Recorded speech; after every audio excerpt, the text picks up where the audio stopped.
Hello, everyone, and welcome back to another episode of Evil Men.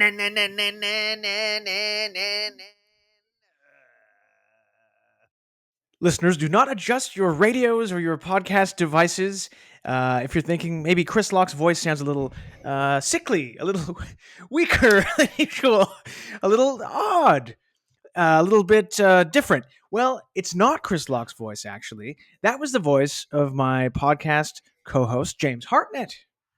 Yes, it was me, folks. Don't freak out. Chris Chris is no longer with us for this episode. Chris is no longer with us. Yes. For this episode. Mhm. Chris is no longer with us. He is still alive as far as we know, as of 7:13 p.m. on December 9th. So unless there was an attack on the resort where he's staying with his family. Yes. That kind of thing has happened before. I think in Tunisia that happened a few years ago. Well, please, God, I pray to the Lord above. Don't let an attack happen, please, on Chris's all-inclusive right now. Yeah. We It's don't sort of need a that. Christmas gift, so Yes. have some respect. The podcast is going well. We're happy. We're in a good role here. If Chris was to be eliminated, let's just say, in an attack on his all-inclusive, what, Mike, I don't know. What do we do then? Like, I guess we audition a new co-host? We have to hold auditions. But yeah, if you're a member of ISIL, or sometimes they're known as ISIS. Yeah, what is the deal there? Pick one. Yeah. Different governments use different what is it, acronyms for because I'm just group. over here. Yeah. I'm a simple guy. Yeah. You can't go, oh, sometimes we're called Canada. Sometimes we're called Canada. Yeah. Yes. Yeah. So how about you land on one? How about pick a lane with these guys? But James, we've spent so much time talking about ISIS and ISIL that we've been rude hosts because we're not even introducing our guest yet. This week, we're joined for, I believe, your second appearance on the show proper. It's none other than my own brother, Terrance Balazo. Hello. Hi. Sorry. I was just deep in my reading on how to join ISIS when you caught me. So, just to be clear, you still don't like ISIS, right? I don't. Still, I just like joining groups. Right. Well, we're all on the same page there regarding ISIS. I wonder if ISIS had a Facebook group. Probably. I think they did, and then they didn't. And it was all the ISIS members' uncles and aunts in the group. Yeah. Like, I don't know about this new Justin Trudeau thing. And all the young ISIS guys left because they're like, oh, Facebook is for old people now. But, I mean, they were really good with memes. So they were so funny. ISIS actually pwned the internet with their meme usage. They were very good. That's why they're famous.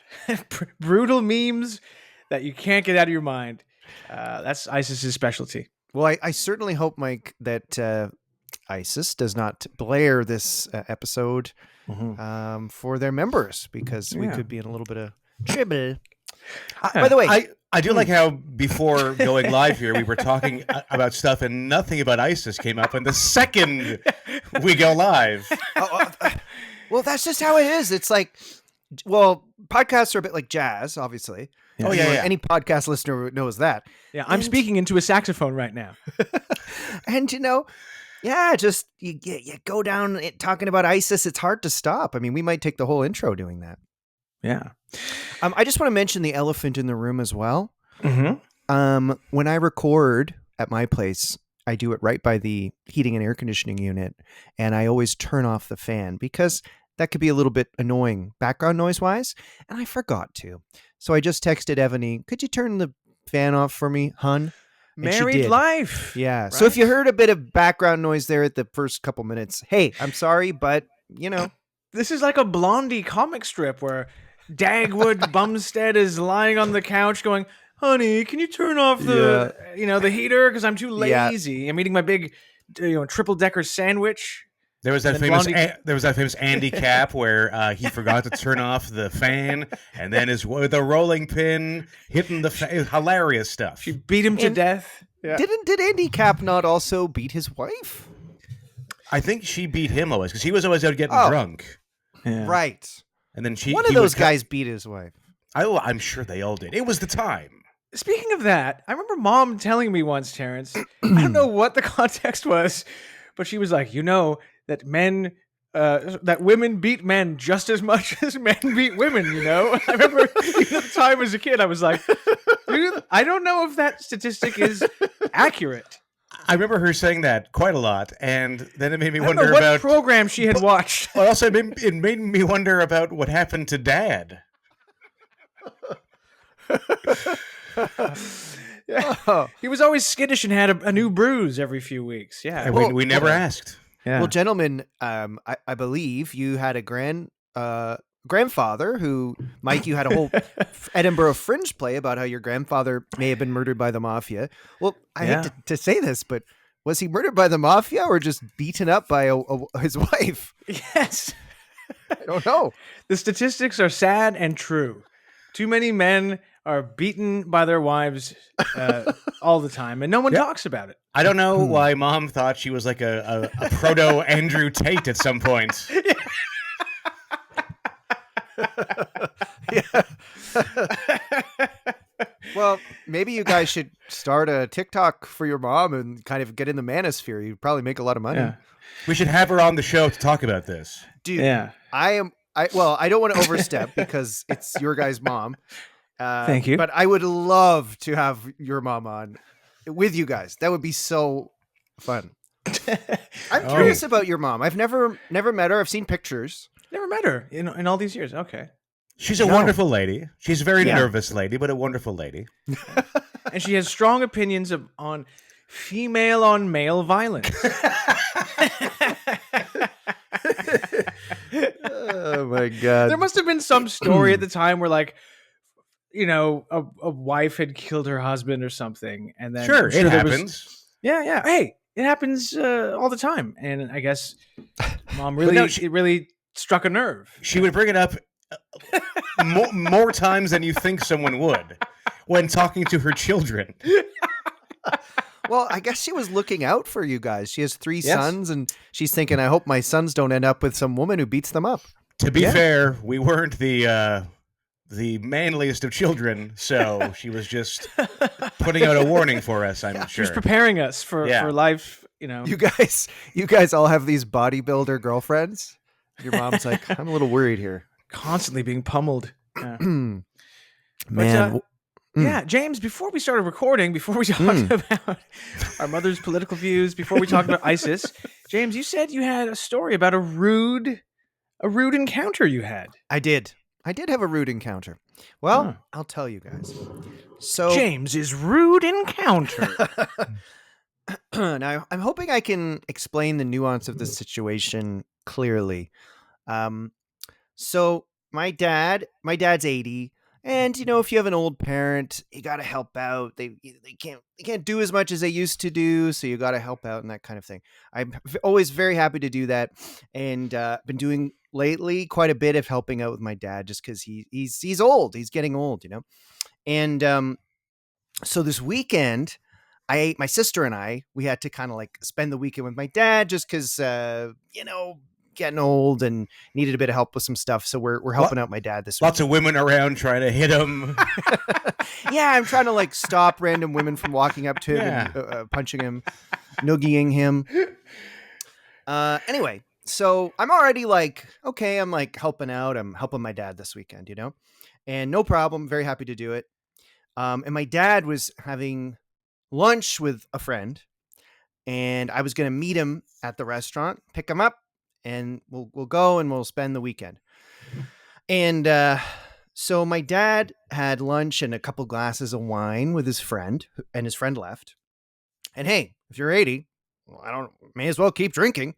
I mean, no point stopping at 80, honestly. So he's had lunch with his friend. I arrive, and my dad's going to pay the bill for him and his friend to have lunch. And, my dad's he's very comfortable, totally comfortable in that way. It's not a situation where it's an old granny going bankrupt because she left $20 as a birthday present. You know what I mean? He's fine in that way. Yeah. So it was no worry or anything. He's just buying the lunch that he had with his friend that I was not a part of at all in any way. I'm just picking him up. Yeah. Anyway, so I'm sitting there with him, just me and him. And the server brings the Visa machine and gives it to my dad. And my dad, he can't see that great. And he gets like, old people technology. He's a little like, what? So he just says to me, here's my Visa. Can you just figure that out and do the tip for me? I don't want to have to like figure that out. So I go, sure. I take his Visa. I tap the thing. I give a tip for him. I give it back. And get this. This lady next to us, she leans over and she goes, "You didn't buy your father a drink?" Because he'd had some wine. He had like still a glass of wine. And I'm like, what? And she's Sorry, like, this is not the server. This is a woman. this is just a lady at the a bar. customer. And Yeah, like you, I do not know. And you had just shown up also, right? Yeah, I didn't even have anything. I just arrived to take him. And she's like, "You didn't buy your father a drink?" And I'm like, what? And then she's like, "When my parents were older, I always took care of them and I always treated them. And that's really something you should like think about." And this is when I'm literally looking after him this whole weekend. I was so mad. Like, I don't think it's obviously. I think if it's a good idea to take care of your old parents, of course, which I'm literally doing. Imagine seeing this interaction. You're a stranger and you lean over to tell the 40-year-old man, like shame him that I didn't buy my dad's lunch with him and someone else. Oh my What God. a strange, Isn't that crazy? nosy thing to do. I think it's one of the most insane. It was so weird. And it's not like a cultural thing where it's like, you always, when you pick up your parents at the restaurant, you must Always buy them a drink. No. Like he had clearly finished at the restaurant. Anyway. Yeah. I What, was what so did, what, mad. did you, what did you say to her? I think I was trying not to be actively mad. So I think I was like, I agree. It's a good thing to look after parents. And I'm actually doing that. And then like when I was leaving with him, she tried to make eye contact with me again. And I ghosted her. Didn't even look at her. Whoa. And then I told my dad in the car that she said that. He said, "You should have told her to piss off." This sounds to me like the women violence on men that my mother was talking about. Well, Yes. yeah, This that woman kind of psychological abuse. she did psychologically abuse me, because then you do kind of feel guilty. Like, oh, do I seem like some kind of crappy son that I didn't pay for my dad's lunch with a different person? Oh my God.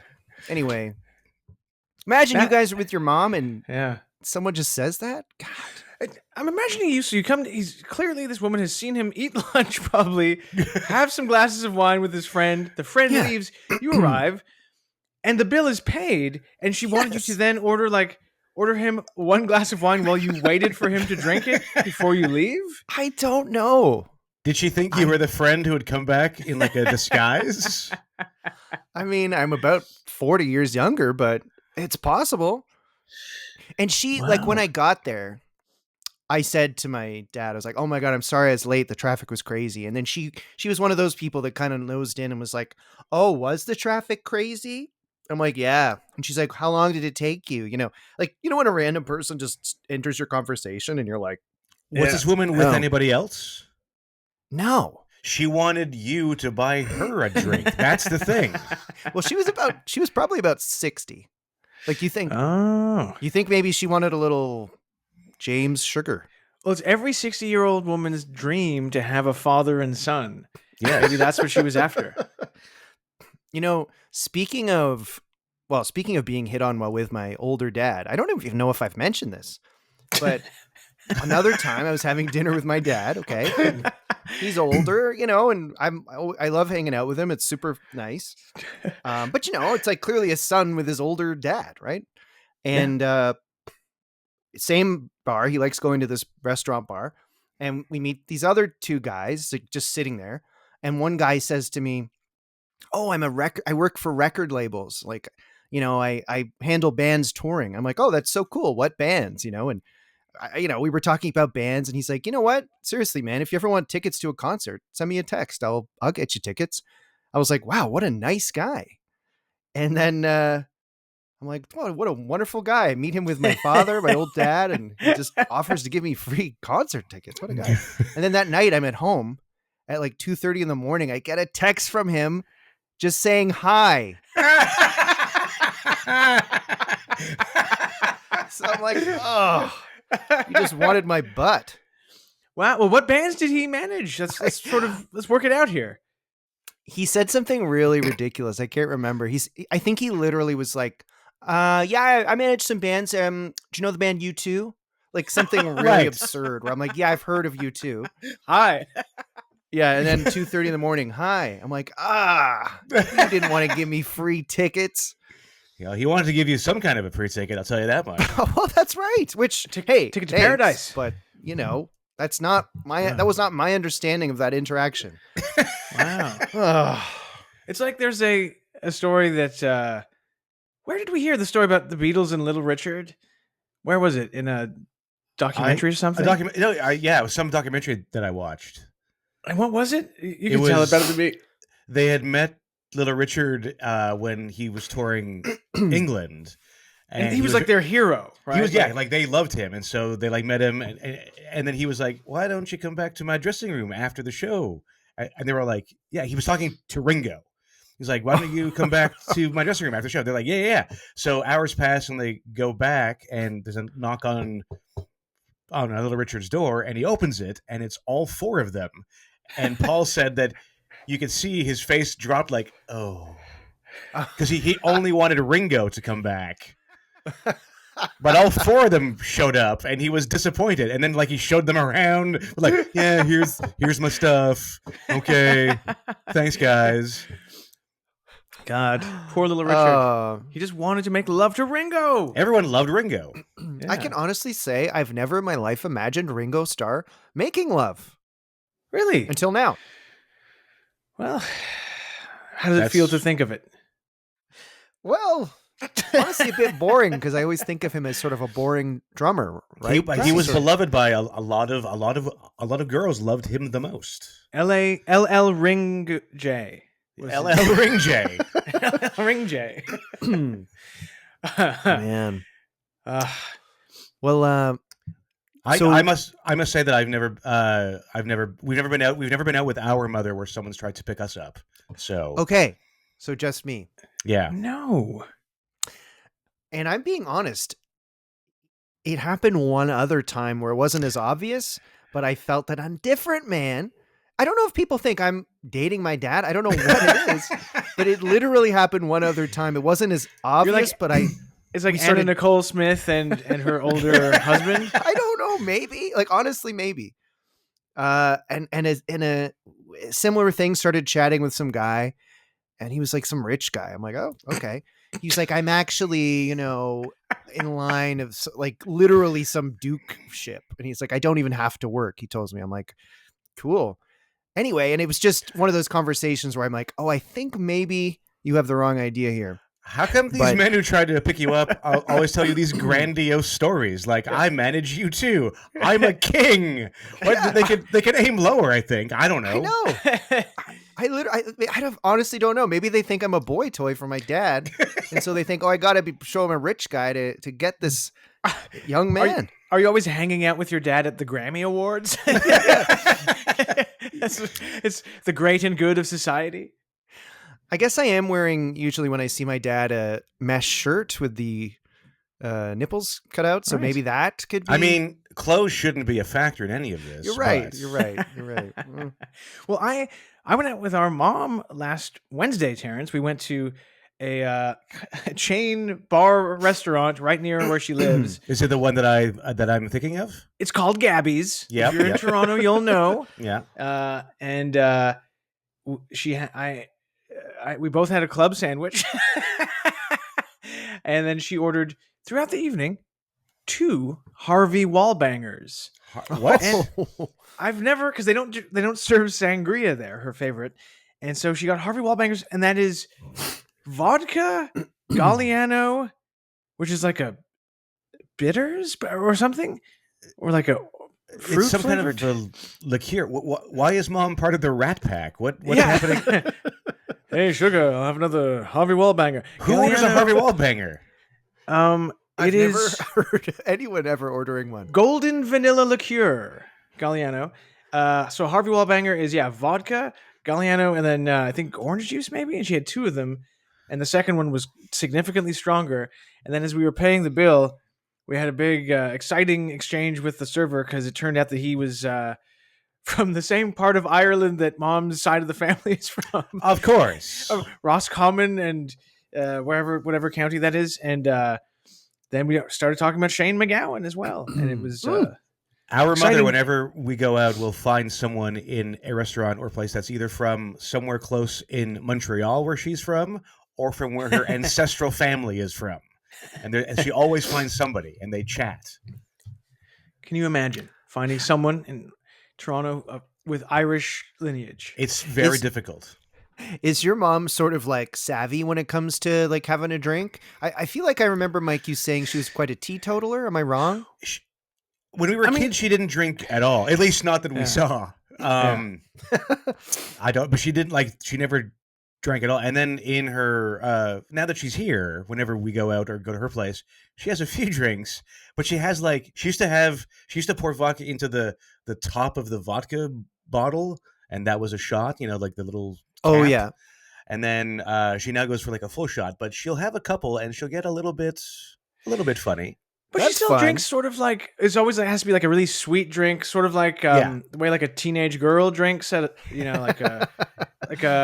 Mike's Hard Lemon, or she loves Smirnoff Ice, which is almost undrinkable now when you try and have a sip when you're a little older. Anyway, I went to buy her something at the wine rack, and I said, my mom likes it's like a fake wine, and the person was like, oh yeah, I know what you mean. It's this peach stuff. It's like a super sweet peach wine that's Hubba Bubba Yeah. peach wine.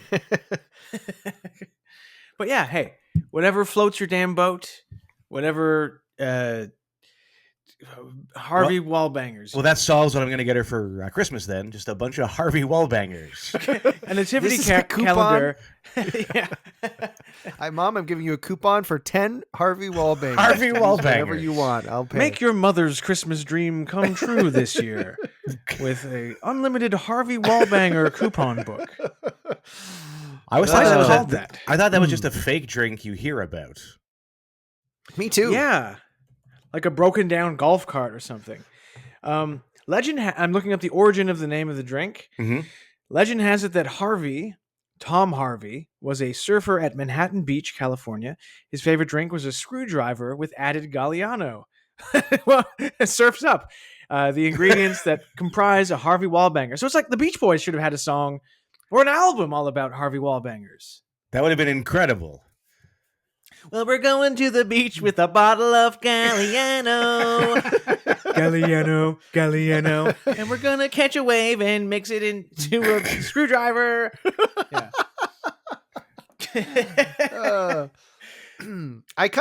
Good for your mom to, why not cut loose? If I make it to my 70s, it's kind of like, why not party a bit? Galliano in the morning, Smirnoff Ice in the afternoon, sangria in the night. That's all you need. Damn. Well, was there anything else you wanted to touch on, gentlemen, before we put the intro to rest? Anything you wanted to say, Terrance? I can't think of anything. I feel like because Chris isn't here, I feel like we're not talking enough about penises or anuses. Chris brings it out of me when I'm around Chris. I just want to talk about Is there anything that crazy that happened at a quiz night recently? No, but I was just at a Christmas party on the weekend in the great city of Hamilton, and the host of it, our friend Jill, when she was getting some old cheddar cheese ready, she dropped the whole thing of cheese on the floor. No one saw except me, and then she picked it up and washed it off in the sink. I guess you can, but Yeah, wet cheese. It was fine. And then it made me think of the time, Michael, that you were making Eggos, and you dropped an Eggo on the floor and then tried to rinse it off. And it just flopped and turned into garbage. Yeah, it didn't work. You don't rinse off your Eggos. Did you have like a conspiratorial like nod with her? Because did she see that you saw that she dropped the cheese? Yeah. And then when she was joking about it, she was moving a plate of meat and all the sausages fell off. It was a floor party, basically. Someone had too much Galliano. Too many. That's the problem. Too many Harvey Wallbangers. I wonder, did you guys ever work in a kitchen? Because like I do wonder how often you're eating food that like fell under the oven or something. My first job was I was a cook at an A&W at the Oshawa Center. Nice. Yeah, I never dropped any food, but I'm pretty sure other people did. Oh, that was your job where you worked with a bunch of, were they like Cuban basketball players who had defected from Cuba? Our manager was a Cuban guy named Harold, who called me a Terrancio. And little by little over the weeks, some of my new coworkers were these giant Cuban men. And then it turned out that the Cuban national basketball team had been playing a tournament here, and they had defected. And he was one by one hiring them to work at the A&W in the Oshawa Center. We have the tallest A&W restaurant in Canada. The entire Cuban basketball team was working at this one Oshawa A&W. Mm-hmm. In the Oshawa fast food basketball league. He's like, yes. We won the championship that year, but it was under suspicious memes. Wonder how many of them after like a few weeks were like, and they went back. I'm going back to Havana. Yes. Oshawa isn't paved with gold the way I was told. Oh man, that's the job where we went for the group interview, Michael. Yes, and we were sitting in a holding room, and when we were waiting to go in, I made a joke that I said, during my first break, I'm going to eat all the buns. And a woman sitting across from us turned to me and said, "You can't do that. That's how I got fired from Burger King." So what we thought was a joke, this woman had a nightmarish experience with. Ate all the buns at Burger King. Munching buns. Jesus Christ. That's, you got that job at A&W. I didn't make the cut. I was also, I think, 12 years I think it would have been child labor had you been hired, yes. But during the interview process where they were like, tell us a little bit about yourself. I had not prepared at all for the interview. So the A&W man was like, tell us a bit about yourself, Michael. And I said, I like to have fun.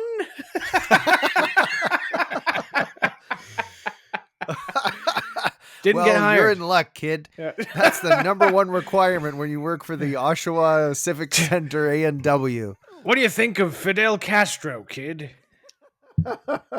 I think he's good. Sorry. He likes to have fun, just like you. They say every A&W Uncle Burger has a little bit of extra fun squeezed into it. Hey. Oh, man. Also, quick question before we break. The guy who shot the healthcare CEO, hot or not? Because apparently people on Twitter think he's a hottie.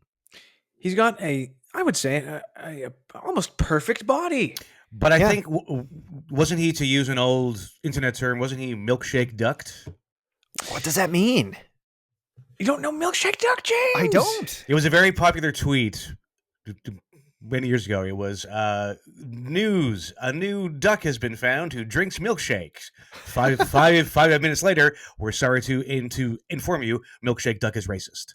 So people were posting the accused killer's like old tweets and like reviews he had left on Goodreads. Like he reviewed the Unabomber's manifesto and gave it 4 out of 5. And he, I think, was like an RFK Jr. fan. Yeah. But people I guess so it's a situation where at first everyone's like, wow, this handsome guy killed a healthcare CEO. And then they're like, oh, the handsome guy's canceled. But wasn't he was turned in by a worker at a McDonald's, right? Yeah, some turncoat at a McDonald's alerted the police or the FBI that he thought a guy who looked like, the wanted photo was in his McDonald's, and then the police came and got him. You have to understand though, like I worked at A&W, but if you work at McDonald's, you're under the auspice of Officer Big Mac, and the law is very important there. Maybe this McDonald's employee will get like the key to McDonald Land from Mayor McCheese. Mayor McCheese will honor this man. The good deed he did. And then the wizard will show up, who was only a character for a small bit. Yeah, like what else? People were posting his old tweets and posts. There was something about he was like, I know why Japan's birth rate is so low. It's because it's too much of a porn-based society, and people are too used to interacting with robots instead of humans. And people were like, see, he's a degenerate. Yeah, I don't know how they came to that conclusion, but anyway, people were like, yeah, his politics are bad, not good like we thought. But do they know it's actually the guy or no? I mean, he's accused, and I don't know. They haven't officially worked it out yet, but it seems like it. I will tell you what it's done for me today, though, because his name is Luigi Mangione. It made me go back and listen to the song "Feels So Good" by Chuck Mangione. Right. Maybe they'll use that as evidence. Maybe his defense attorneys will use that as evidence. The 10-minute 12-inch single. Yeah, a proud day for Italian Americans today, I guess. Or maybe a shameful day, depending on where you sit politically. There were lots of good Nintendo jokes online, though. Yes. Oh, Luigi's Mangione. Yeah. Oh, yeah, Luigi's Mansion. Yeah. That's fun. He threw a fireball at the CEO. They knew that it was him because as he tried to run away, all they heard was and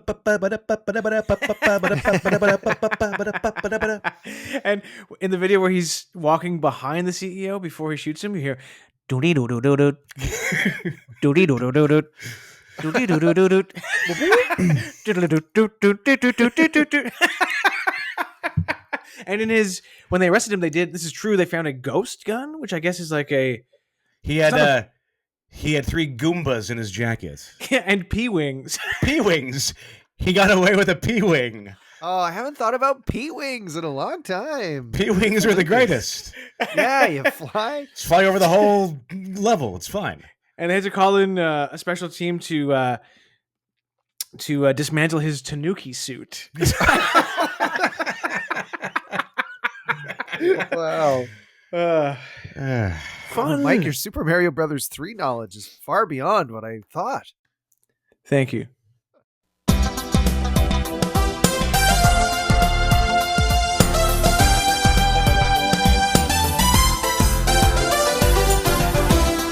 What was the story about how mom told you about it was like when we were growing up, the HIV virus, AIDS was in the news and it was scary. The first sex talk I got from mom?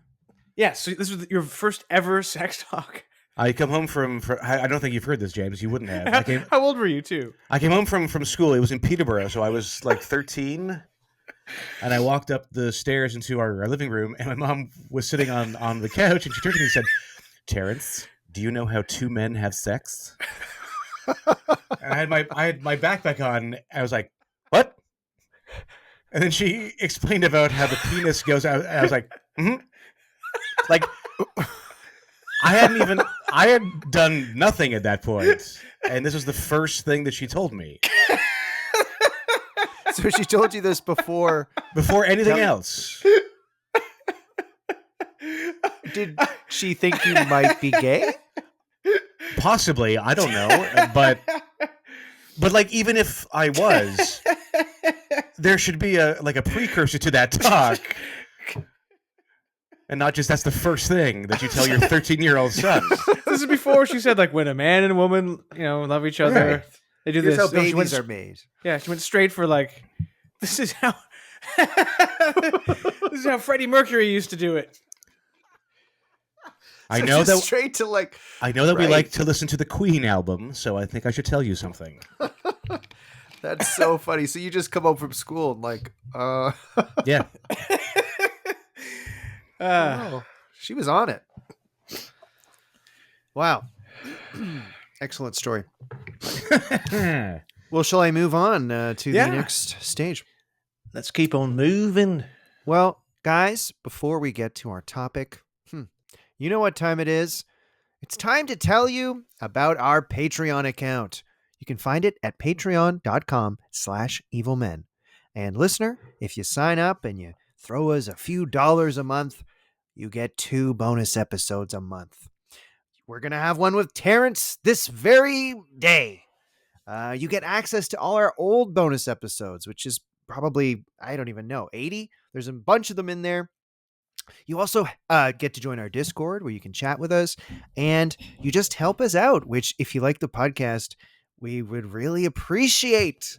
So please check it out. Patreon.com/evilmen. Now, Terrance, I know Yes. you've been wanting to do this topic for a while. Can you announce to the listeners who you chose as this week's Evil Men subject? You're going to let me do this? Well, you can just say his name. Pete Rose. Charlie Hustle. Charlie Hustle himself, Pete Rose. Was that his nickname? Yes. Yeah. Charlie Hustle. Wow. The Yeah. disgraced baseball player for the Cincinnati Reds. All I know about him is that he was just kicked out of baseball for betting. But I hope to learn a whole lot more about Charlie Hustle. Well, let me tell you guys. And Terrance, I know you're a big sports guy. You're wearing an Expos hat right now. One of the teams that Pete Rose played for. That's right. When? Anytime I see on Twitter or Instagram, I don't really look at Twitter anymore, but just occasionally you'll just see the Pete Rose in an Expos uniform picture pop up. It's always fun to see. Oh, yeah. And he was probably about 40. Yeah, it was he retired 2 years later, but yes, he was an old man. So what era would this have been? He played, well, we'll get to it, I'm sure, but he played for the Expos in 1984. Orwell predicted it, and it came You true. wouldn't have been an Expo fan at that point, Terrance, or were you? Oh yeah, really? I was a big Gary Carter fan, so it was that era. I don't fully remember Pete Rose playing there, but I can pretend that I remember. So Pete Rose presumably spent some time with UP. Yeah. Oh, for sure. Climbing the steps to St. Joseph's Oratory. Smoking unlimited cigarettes. Going to strip clubs. I would be willing to bet anything he was a smoker. Oh, yes. Yeah. He's kind of like a classic, like, sketchy guy, scummy guy, really. So let me tell you about Pete Rose. Terrance, jump in whenever you want. So Pete was born in 1941 in Cincinnati.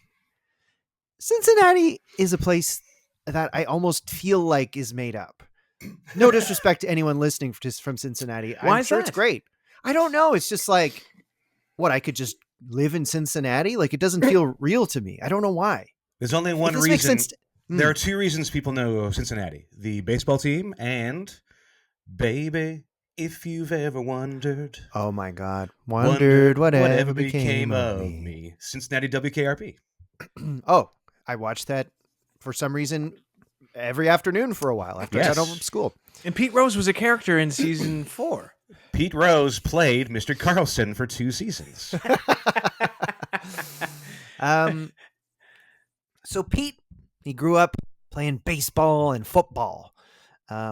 This might be a bit of a shock, but he was not a great student. He actually repeated a year of high school. I mean, hard to, you would never have guessed, I guess. Right. So he started playing baseball after high school in this amateur league in a place called Lebanon, Ohio. Whoa. Did you know there was a Lebanon, Ohio? And was he in Lebanon, Ohio's branch of Hezbollah for a bit? Yeah, he played for a bit in Lebanon, Ohio, and then he actually played for a bit in the country Lebanon. Oh, neat. Yeah, he served in their baseball league.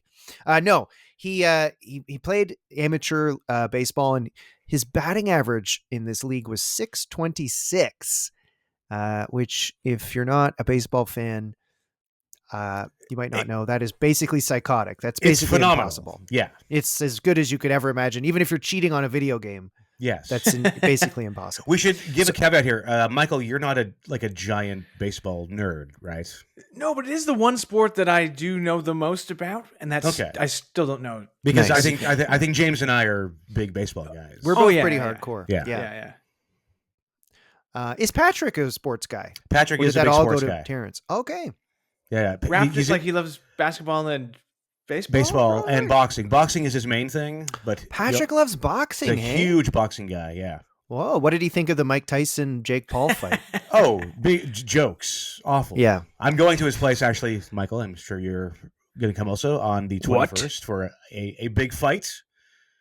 Tyson Fury versus the Ukrainian man Usyk. I was not invited to Uh-oh. this. Maybe it's only me and him. Anyway, Oh God! let's continue.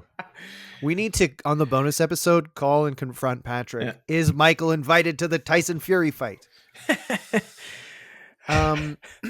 So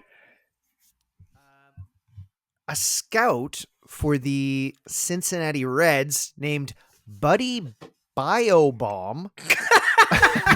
It's a very odd last name. Biobomb? Bioebaum. A bioweapon. Scouted him. Yeah, Biobomb. Maybe he was like a robot. I don't know.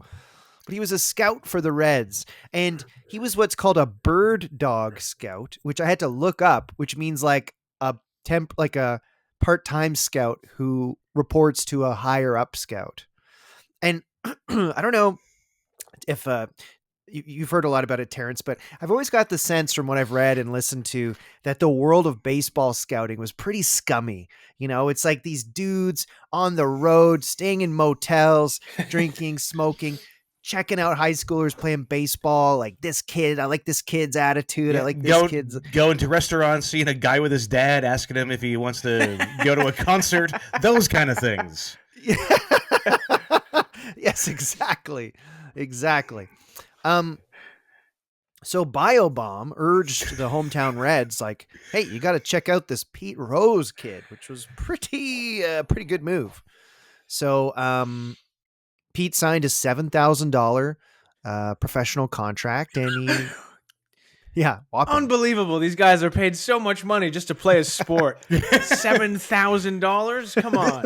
This is 1963, though, right? So, Yeah. I mean, if you're, and he was 19, 18, Something 19? like that. That would have been so much money. Okay, I'm looking it up. 7,000 in 1963 value today is $72,000. Good Lord. He was a doctor. Pete Rose was paid like a doctor. I guess this was Wow. before sports went, like sports Oh yeah. contracts went like stratospheric and went crazy, Oh. right? Well, Mike, did you hear last night Juan Soto signed with the New York Mets for $750 million or $65 million? So, yeah, it's the biggest contract in North American pro sports Almost history. absurd. That's And, pretty good. John Heyman said today, Terrance, that the Blue Jays offered $760 million, which sure is like did. $1 billion Canadian. Yep, which they also did fuck? for Ohtani last year, but he I turned that know. down too. Anyway, Worried about the Jays. Anyway, so Pete Rose, he's playing for the Cincinnati Reds, and very quickly he gets this nickname Charlie Hustle. The manager of the Yankees supposedly gave him that nickname when Pete Rose drew a walk and sprinted to first base. Like, he's a real all full effort, full tilt kind of guy. And in one video I watched, they talked about Pete Rose as like, he didn't have any power. He's not a home run hitter. He didn't have great speed. He didn't have a good arm, but he played with this uncommon fury. That's how the thing I watched described him. Why didn't he give him the nickname Pete Hustle? Well, that's actually a very good question. I think, well, yeah, it was like a Charlie lunch pail thing, right? Right. There's another Right. story though that Mickey Mantle says he gave him the nickname also. I saw that too. Yeah, Mike, I guess it'd be like if we called you like Tony Podcast. Yes, I see. It's just kind of rolls off the tongue. but yes, it's hey, this kid Pete, Charlie Hustle. Okay, Um, so Pete made his major league debut in 1963. He also entered the U.S. Army Reserves at that time and had 6 months of active duty in Fort Knox. So I don't think he ever fought anywhere, but he was sort of, I guess he missed a bit of time. He was protecting the gold. Protecting the gold from the giant that lives in the United States and tries to steal all the gold. A bunch of the players were in the army though at that point, which is they would serve and nuts, then come back and play and serve again and play. Like Weird. Mike, who was it? Ted Williams, I think, was like a fighter pilot or some shit. Yeah, he actually saw action during the Second World War. Yeah, I mean, that's unbelievable. You're not going to see, I don't know, Kevin Gossman flying a fighter jet. Nuts. Anyway, so yeah, Pete Rose was just this incredible hitter, very evident early on, and he was unbelievable, like just hit after hit after hit. He's just one of the all-time greatest players in baseball history for sure. He if you're a baseball fan, you may have seen there's a famous clip from the 1970 All-Star game where Pete Rose, it's considered maybe like the best All-Star game moment ever. but also it's an All-Star game that doesn't matter. Right. It's fully exhibition. Like the best players from the American League play the best players in the National League. There are no stakes. It's just for fun. And to win the game, Charlie Hustle was on second base and someone gets a hit and he rounds second and he comes into home plate. And this is an exhibition game, no stakes.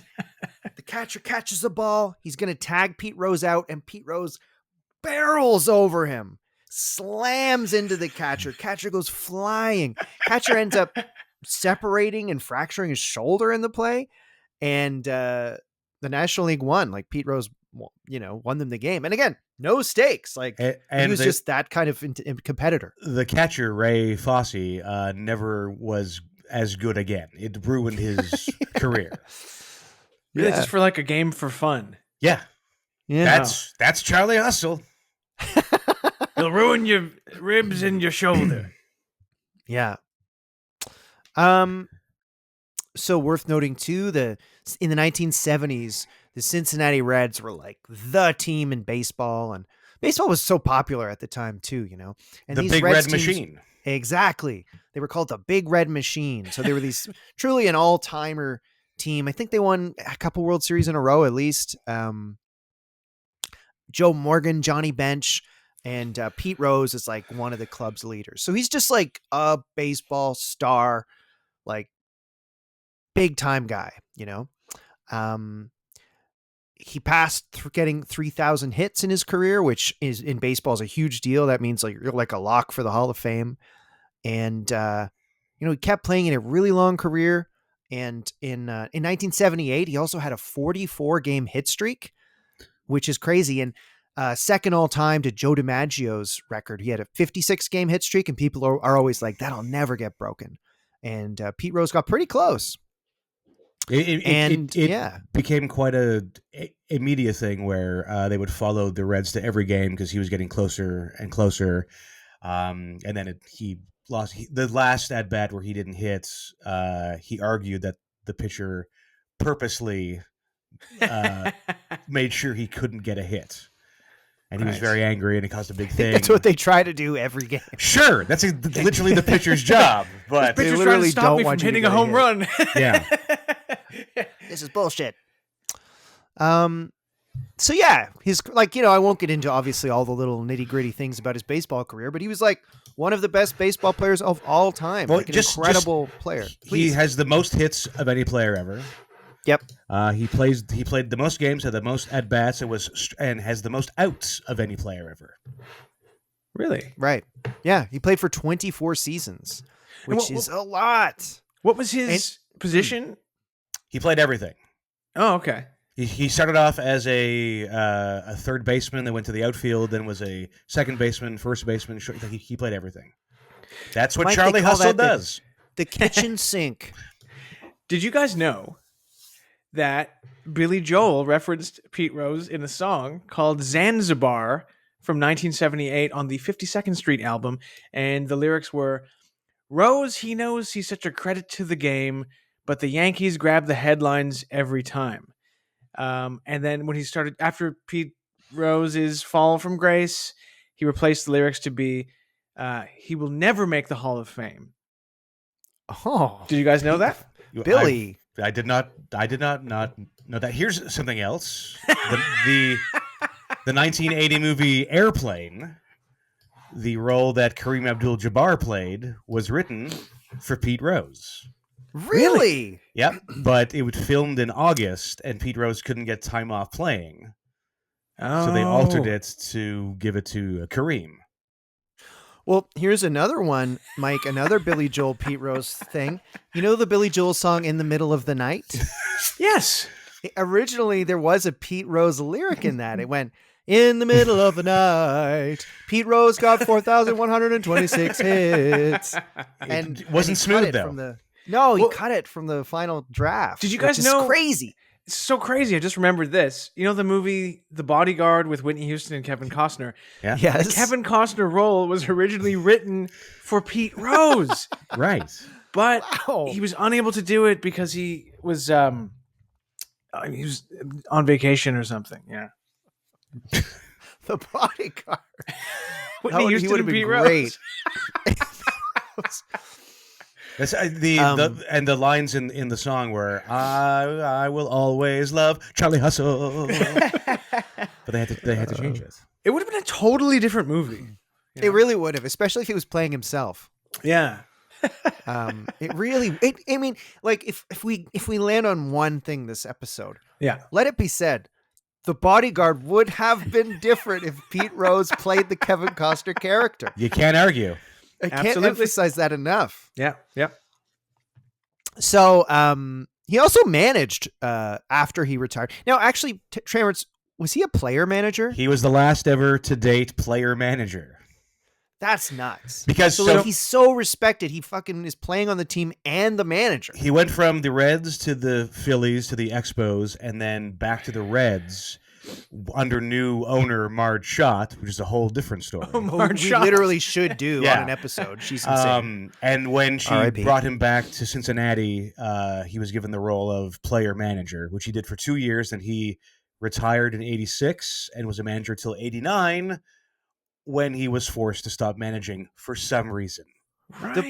The player manager concept to me is insane. I remember when, sorry for this super nuanced deep cut, but when the Blue Jays, when Paul Molitor was leaving, I remember on sports radio them being like, we should re-sign Molitor and make him a player manager. Yeah.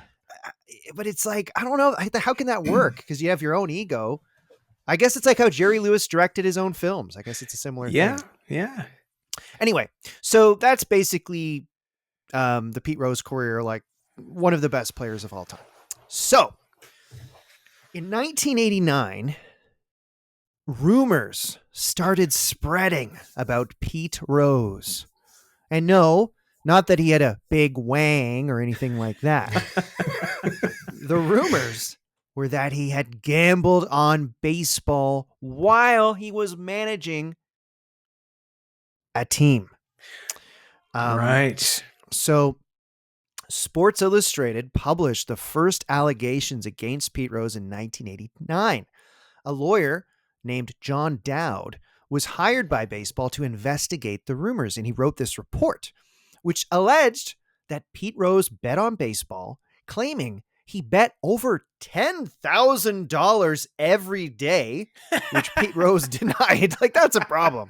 I've probably bet $60 or $80 of my life on sports, like here and there for the Super Bowl. 10,000 a day is a bit of a different vibe. He was a big gambler on the dog races also. That's where this Yes. he gambled on the dog races always, and that evolved into him gambling on baseball then. And Dog races. yeah.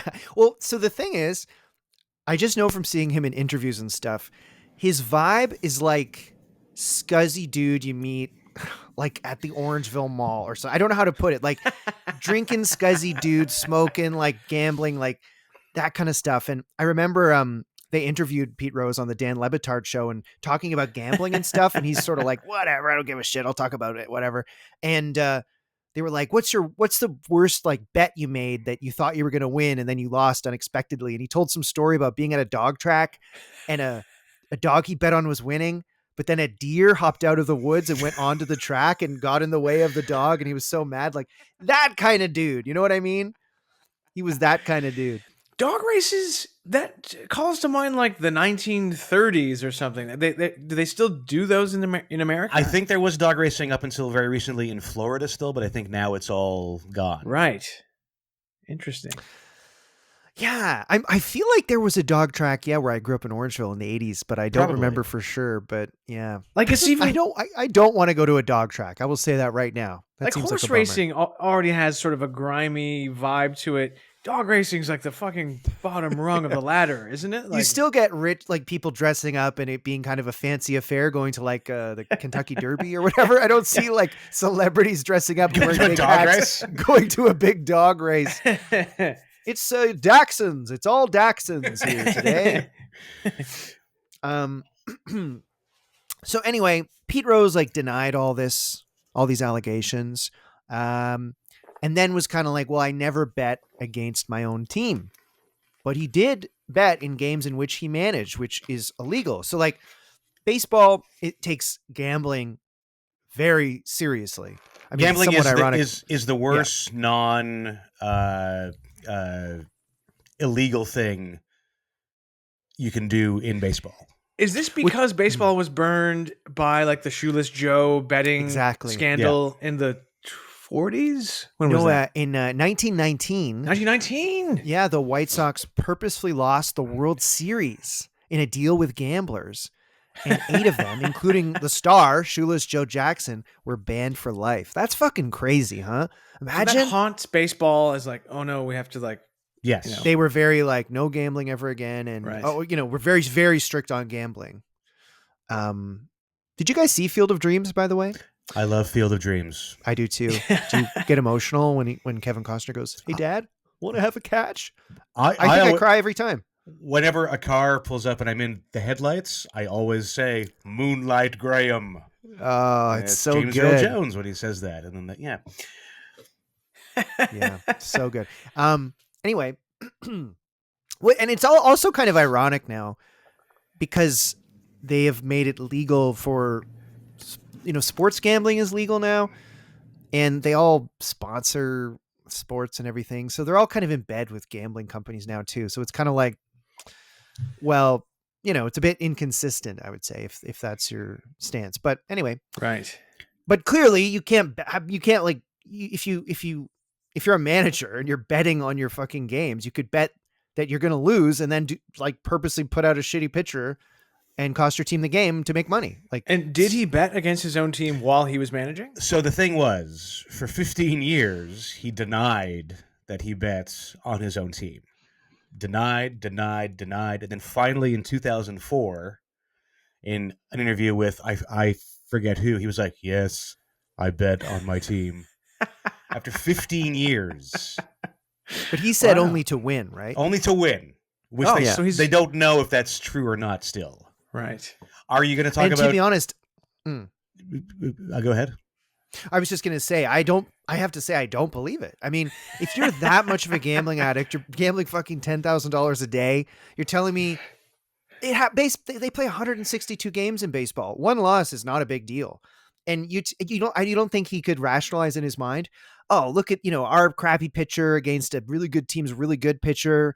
Even if we play our hearts out, we're going to lose. You're telling me that guy's not going, I'll bet on the other team. I think part of the Dad report was looking at games and seeing the moves that he made as a manager and how the results of those games would have impacted betting lines. Are you going to talk about who banned him? Right. Well, you please do if you wish. So in '89, after the Dad report and stuff, he was banned by the commissioner of baseball, who at that time was a man named Bartlett Giamatti, who is Paul Giamatti's father. Oh, right. So he was banned for life from baseball. 8 days after he was banned by Bart Giamatti was on vacation in Martha's Vineyard and died. In the word, Mike, you could put it this way: Bart Giamatti had a cow, man. So He died. Did he die of natural causes, or is He there was any... he was a heroic smoker. He smoked like 5 packs a day. Right. He died, So there's no. but when it happened, there was initial talk of because part of the did Pete Rose gambling bet on him dying? Part of the gambling was Pete Rose had got involved with a bunch of mobsters who he owed money to and things. So there was speculation that it wasn't as clean as it seemed, but he died of a massive heart attack. It was just the timing was very strange. Right. I mean, 8 days later. So obviously, if you're gambling at such a high level as Pete Rose, you're going to be mixing with underworld guys, criminals and stuff like that. You're going to maybe owe money to unsavory characters. So did he sort of mingle in that world? Yes. Thank you. Speaking of gambling conspiracy theories, Terrance, I'm sure you're aware of this one. I mean, this one's pretty dark. I mean, this I'm not saying this is true. I'm just saying this is a conspiracy theory that people spout off, and I'm not endorsing it at all. But Michael Jordan's father was murdered. Yes. In a random event, and Michael Jordan, notorious for gambling, he gambles a lot. And there was like conspiracy theories that this was somehow, the reason for his father's death. And then right after that, Michael Jordan, at the height of his career, was like, I'm quitting basketball to play baseball for 2 years. And people theorized that he got caught gambling, and they were like, quietly, like, you have a 2-year suspension. Yeah, that's what I've heard a lot of too. Yes. I mean, it almost feels a bit complicated and far-fetched to be true, but I don't know. Anyway, so exactly what Terrance said. The guy who was just going to ban him for maybe like a year died right away. And then the next commissioner was totally like, no, you're banned. You're banned from baseball for life. You're not going to be in the Hall of Fame. That was a separate banning. So baseball banned him. Okay. Baseball banned him. The Hall of Fame is a separate entity. Ah, okay. And after he was banned for life from baseball, I forget who the commissioner of the Hall of Fame was, said, well, you're ineligible forever for getting into the Hall of Fame. Right. And that's like a classic sports radio topic. Should Pete Rose be in the Hall of Fame? Like, it's been a long-held debate. There must be guys in the Baseball Hall of Fame who maybe they didn't gamble, but they were like maybe extremely racist or like violent. Or a guy who Pete Rose played in a TV movie, Ty Cobb. Right. Was known to be a terrible human being. I'm kind of the mind that, like, if you're a great player, I mean, I don't know. It's a museum for the best players. So it's like, well, you're always saying that you think, James, and you're quite passionate about this. You're always saying, like, I think O.J. Simpson should be in the Baseball Hall of Fame as well. Because he was such a great football player that people, should acknowledge that in the Baseball Hall of Fame. There's a lot of people that hold that. I do think OJ should be banned from the Husband Hall of Fame. Yes. That I have no problem with. Not a very good husband. No. No, if he was inducted, that would be outrageous. No, that would be so ridiculous. Oh, here's another thing. The original casting of The Naked Gun was supposed to be O.J. Simpson and Pete Rose. Really? Pete Rose was going to be Frank Drebin, but he turned it down. Okay. Well, thank God he turned that down. And just following up on what you said, Mike, in 2007, Pete Rose said, quote, I bet on my team every night.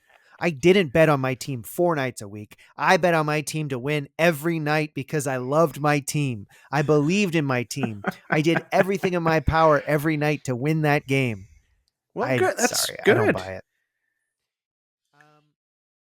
So now, Terrance, we'll talk about Tommy Giosa. Giosa, have you seen what this guy looks like? Yeah, he kind of looks like the guy in the Here Comes the Boom Costco guys. Yeah, I want to send you a picture of him. I can't send you, but all right. Just I'm googling him. Look up Tommy Giosa interview. Okay. And, Giosa is Giooisa. He's a big lad. Looks like he Mhm. goes to the gymnasium. He was billed as a Pete Rose. He was his protege, but he was like a lookalike because he had the same haircut and played Right. baseball.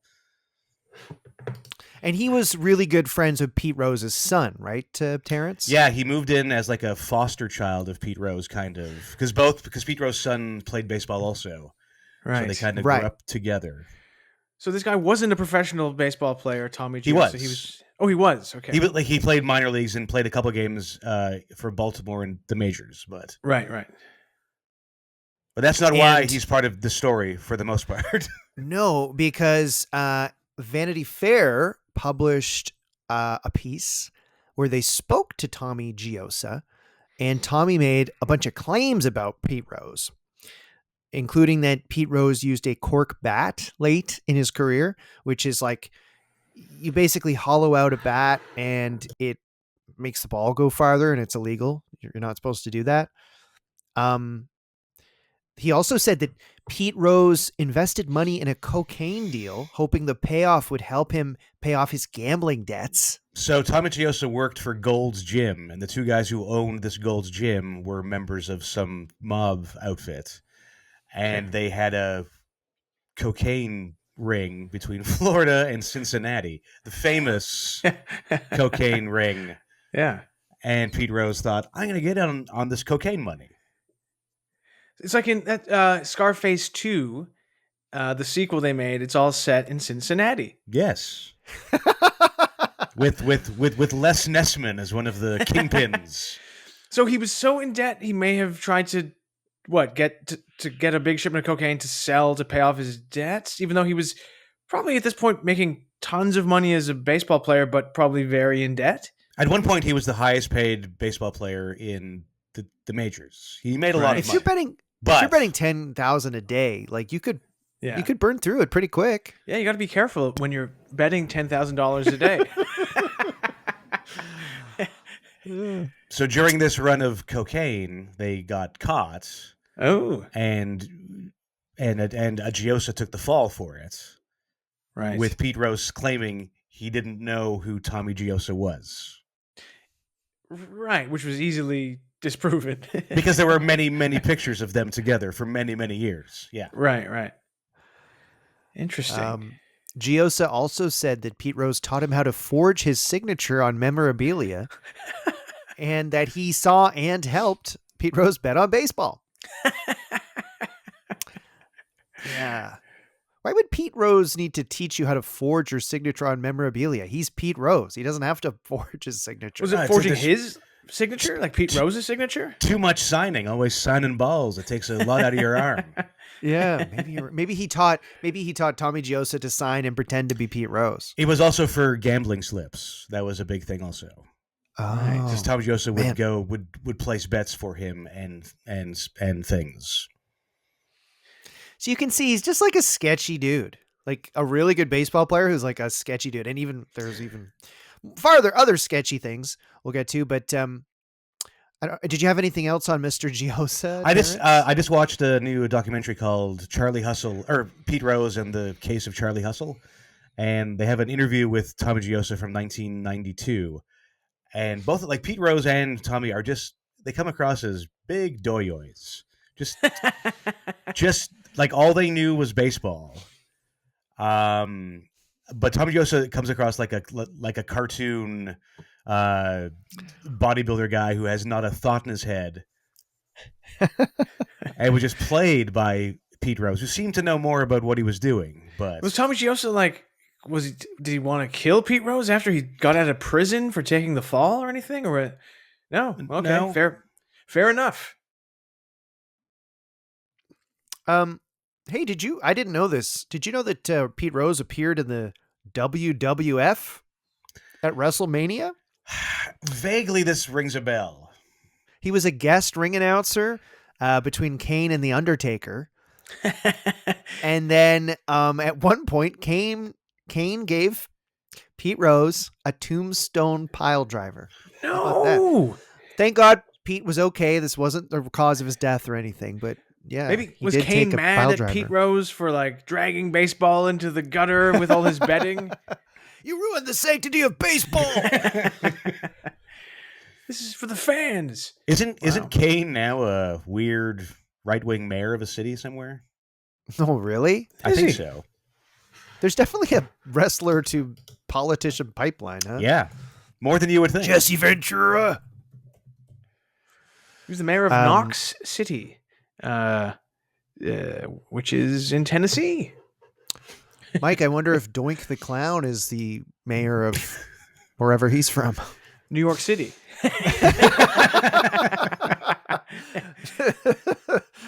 Mayor Doink the Clown promises to clean up Central Park and add,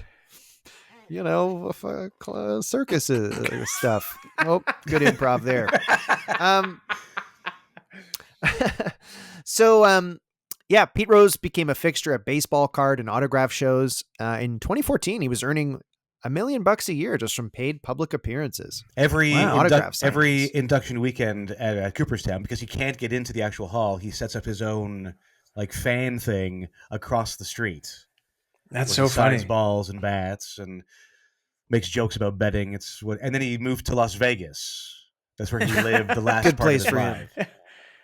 Yeah, just sketchy dude. Now here's, I would say, the sketchiest thing yet. Here it comes. And quite horrible, I would say.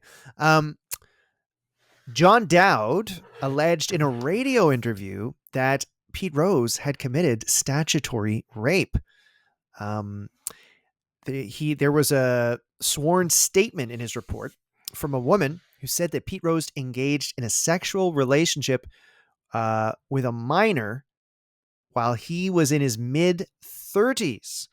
Rose later acknowledged the relationship, defending himself by saying that he did not know the girl, between 14 and 15 years old at the time, was a minor under Ohio state laws, and that he did not have sex with her outside the state. That is a Okay. bizarre defense of yourself. Okay. Right. Yeah, so the suit was dismissed when both parties reached an agreement in 2017, but it appears in his mid-30s he did have a relationship with a very young girl. Yeah, he claimed that she was 16, which by Ohio law was the age of consent. Okay. Like, that is a brutal self-defense. Well, he's Bro, I thought she was 16. yeah, in Ohio. And also, I never left Ohio, Yeah, we- and I thought she was 16, dude. we stayed in Cincinnati. Oh, okay. Oh, you thought she was 16. Oh, that's fine. Thank you for respecting the laws of the state. He's also never going to get inducted into the Boyfriend Hall of Fame. Michael, you I are guess. 100% right on that. And then, Yeah. do you know about 2022 when he was brought back to Philadelphia for the big ceremony?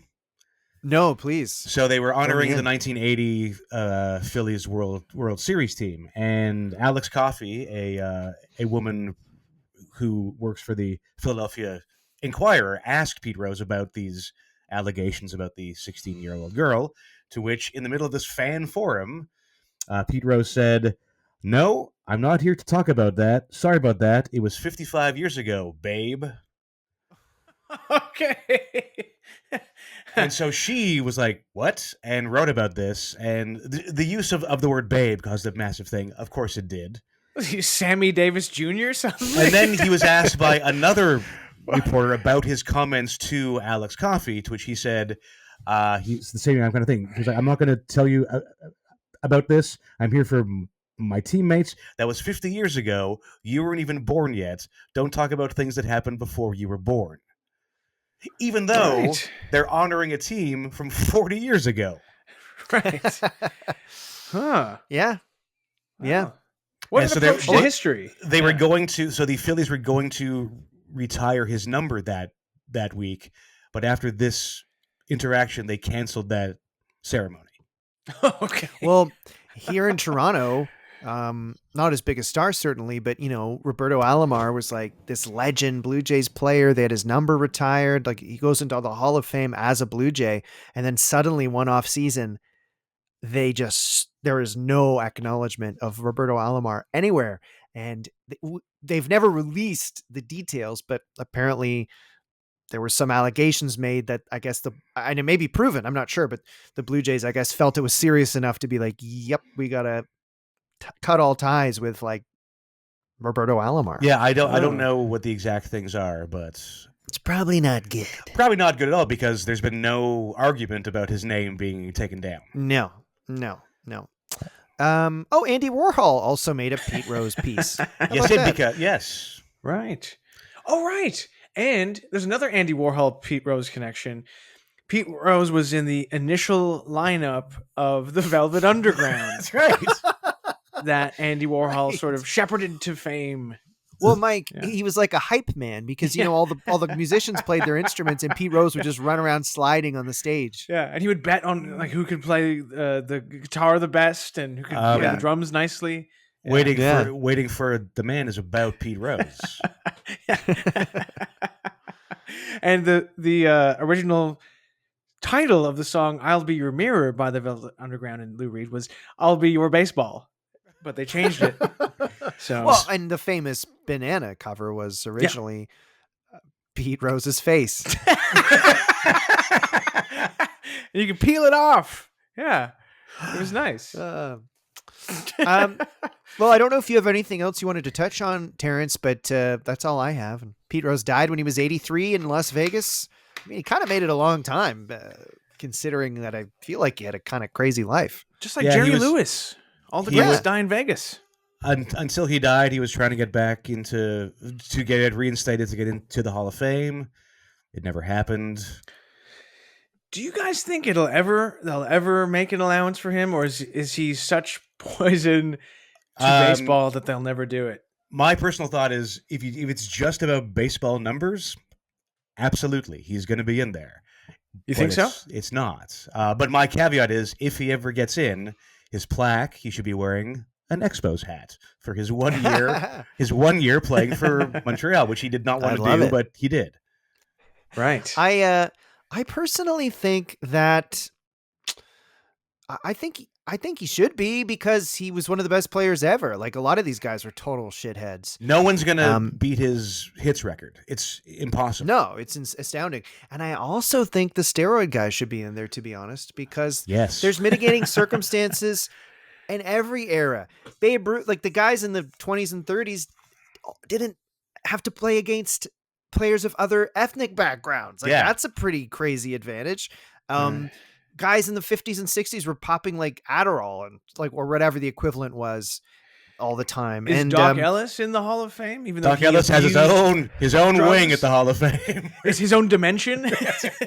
his own dimension. I just saw a new story about that. How Doc Ellis said that the ball was telling him what pitches to throw. That is cool. Wow. Wow. Well, then in that case, that is the story of Pete Rose. Thank you, James, and thank you, Charlie Terrance, for Hustle. suggesting it. Thank you, Terrance. It's so fun to talk about a sports guy. Yeah, you haven't done many sports guys, have you? Yeah, we've done OJ, Jose Canseco. That was a fun one. Who did Tim Gilbert Alex pick? Rodriguez. The manager nice. of Jerry Jones. Jones. Oh, yeah, Yeah. we did Jerry Jones when Mike was away recently. Well, I would say do a Marge Shot episode. For sure. And an Aaron Hernandez episode. Right. He was I'm so much less versed on the NFL, but Yeah. he killed a guy. Yeah. Yeah. Well, that's bad. Michael Vick. We should do Michael Vick as well. Oh, roof. Speaking all of the- dog racing, no, dog fighting. Yeah. Yeah. Well, is it time to bring out the Evilometer. Oh, here he comes, the velometer, and he's got a betting slip in his robot hand, and he's accompanied by a very young-looking female companion. Not cool, evilometer. Oh. And he is also he's getting his friend in trouble for cocaine. Evilometer? We are not in Ohio. I don't know what Yeah. gave you the impression that we were in Ohio right now, but we're not. Yeah, get real, evilometer. So, God, what to give Pete Rose? I mean, you know, if it wasn't for the horrific relationship he had, honestly, I'd give him like a 1.5. But it's so hard with this kind of thing. I'm just gonna give him a 3.5 and not think about it too much. 3.5. That's my rating for Pete Rose. I'll give him a goddamn it's a underage relationship, not cool. Letting a friend go to jail for cocaine, also not cool. Even if the friend is a big dummy, I'll give him a 6.5. Yeah, the gambling thing I could give two fucks about. I don't care about that. He was a great baseball player. The underage relationship, the throwing the friend under the bus, the constant lying for 15 years. just a real scuzzy guy. I'm gonna give him also like a 6 as well. All right. And if you do ever like Google like interviews with him, like he did a million interviews. I remember he had a sports radio show too. He did. It was very popular. Hearing. Yeah. Yeah. Was he a good talker, or was he like a dumb guy who? He sounded like a Cincinnati hoser. Yeah, it's totally like where we are in Toronto. It's very like if it was a hockey player who's like from Newmarket or wherever, right, and became the best hockey player and was like a local hoser idiot. Right. Sketchy dude. Well, that's the story of Pete Rose. Terrance, thank you so much for joining us. Well, I hope we hit this one out of the park. Me too, because I bet God. that we would, and I'm going to be in a lot of trouble financially if we don't hit it out of the park. Terrance, is there anything you wanted to mention or anything before we hang up our cleats? Just like I said last time, those of you in Toronto can frequent my trivia nights. It's a couple establishments downtown. Just search Another Round of Trivia on the internet, and you'll see where I am. Amazing. Excellent. And I'll put the social media links to Another Round in this episode's show notes. And sometimes you do the Twitch quizzes as well, occasionally. Yes. And keep your eyes peeled for those. And Terrance, this is your second time on the podcast. And last time you were on, we did a bonus episode about your guy's Uncle Andy. And I actually unlocked that bonus episode and we put it on the main feed when we were away. And people really liked it. And I'm serious. I got a message from someone being like, I subscribed to your Patreon because of the Uncle Andy episode. So your Uncle Andy is like making us moolah. He's still making us laugh. And you're going to stick around, Terrance, and do another boner, as Mike and I like to call it. I'd love to do a boner. Amazing. All right. Well, guys, that was another great episode of...